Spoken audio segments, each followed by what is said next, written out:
السلام علیکم ورحمۃ اللہ ناظرین، تو تمام شو زانا کہ ایک مینٹلی شخصن کر کفریہ کم تم بنو خانے کعب اور بیک بنون قرآن است مذاق.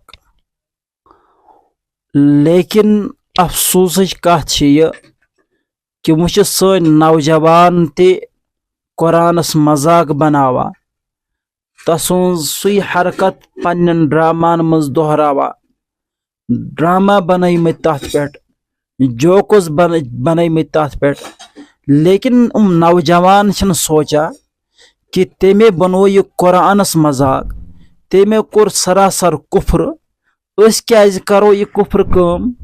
اگر ہو اس دماغی توازن اعتبار انفٹ، تسون دماغی توازن اس خراب، سوز بیمار شخص. لیکن سان نوجوانن کیا شو گومت؟ تم کیاز قرآنک مذاق بناوا؟ تم کیاز یہ ڈرامہ بازی کرا؟ تم کیاز یہ کفریہ کام کرا؟ تو بس اپیل کرا تمن نوجوانن یمو چیز بنائی مت جوکس بنائی مت، ڈیلیٹ کریو، ختم کریو، مہ کریو شیئر، مہ پکنائیو برکن. یہ سراسر کفریہ کام.